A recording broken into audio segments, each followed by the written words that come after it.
international exams. It's a fact of life. Do you understand what I'm saying? I'm going to have men's conference very soon. I need to talk to you guys. See, and another statistic you are going to grumble about. It has been proven statistically that if a marriage will work, it is more dependent on the men than on the women. Don't worry. I have something for everybody. Don't worry. Women, clap. Enjoy this one. Enjoy. Woo, yeah.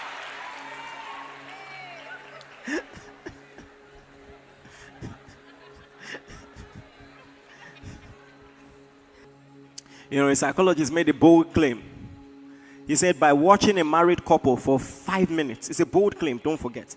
By watching a married couple for 5 minutes, he can tell with 91% precision if the marriage will be successful or not.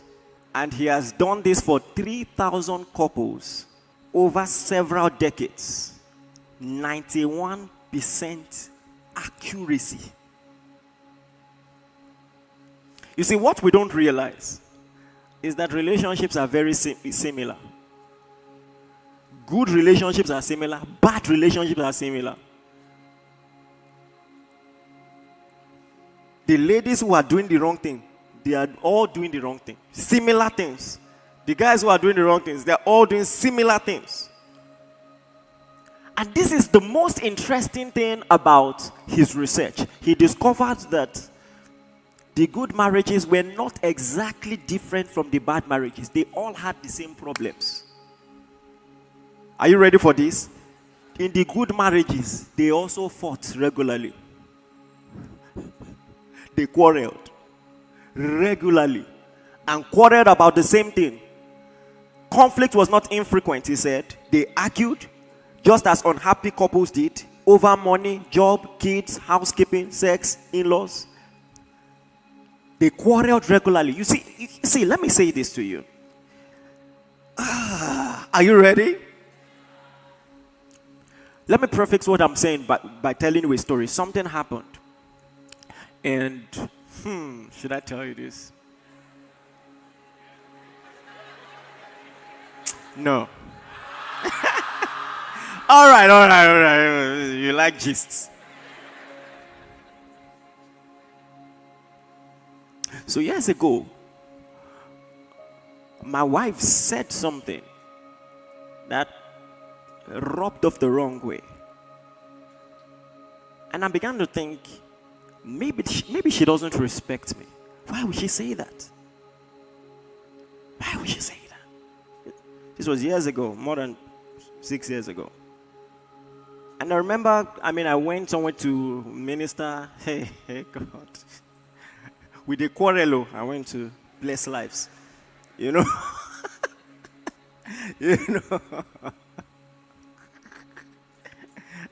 And as I was preparing for the ministration, expecting the Lord to talk about the people that I will see, maybe give me words of knowledge, the sick that will be healed, and all of that. From nowhere, I just heard the Lord say, I heard the voice from over my head like this. And it's usually from that place when he wants to scold me. And he just said, your wife respects you. And in that moment, I was just like, God, I know you know all things, but I won't blame you if you don't know women. You don't know woman.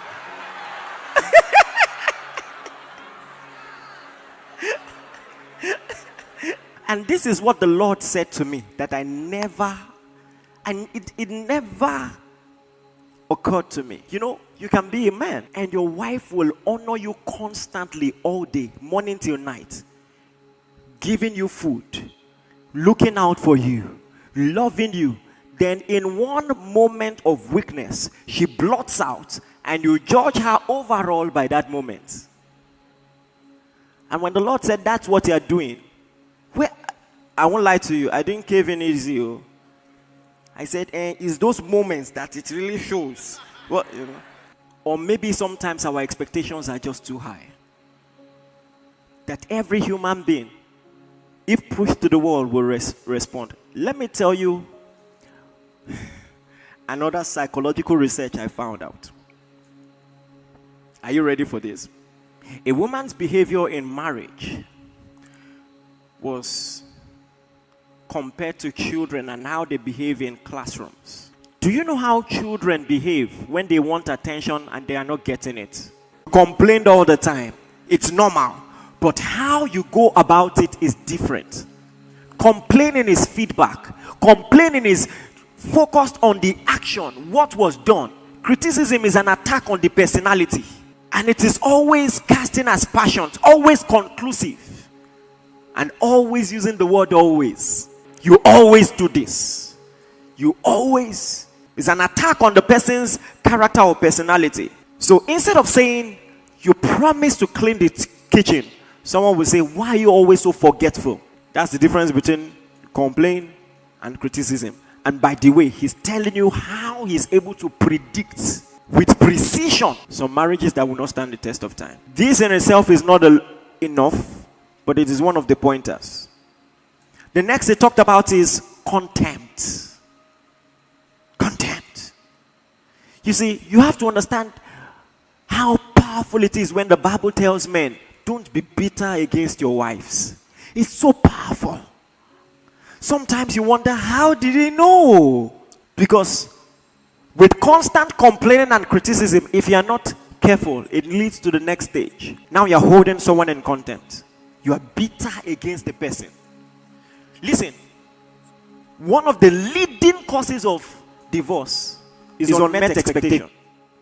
I kept expecting you to be this person or do this, and you weren't doing that. I got tired about it. I got tired of talking about it, and so it ended. Because at some point, we now nurse bitterness. We are not even complaining anymore. We've given up on the person. Now we have a perception of the person. Next week, I'm going to tell you how dangerous that is. Perception. If there's enough time today, I'll touch on it briefly. Perception. Many quarrels will, in fact, the reason why many quarrels go unresolved is that we already have a perception of the person. The reason small issues are escalated is because we have a perception of the person. If you don't change that perception, and that's why, are you ready for this?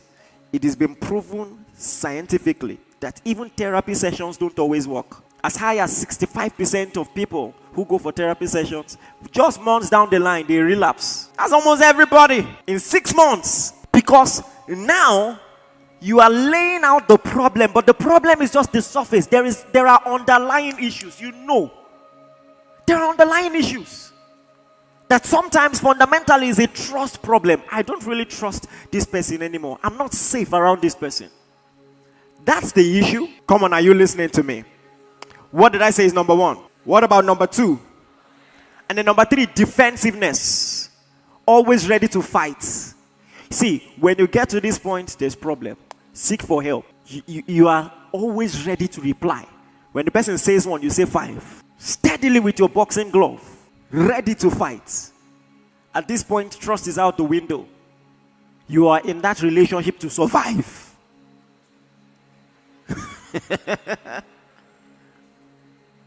Defensive.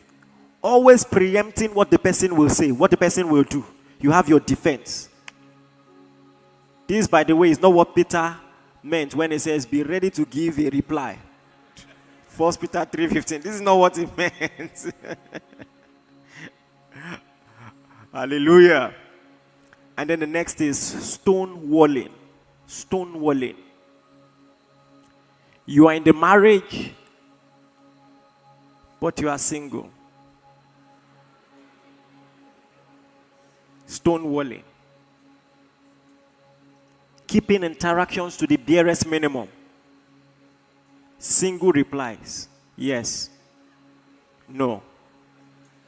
Thank you. Don't worry. At this point, you're acting like you don't care what the other person has to say. You don't care what the other person feels. Avoiding eye contacts. Avoiding interaction.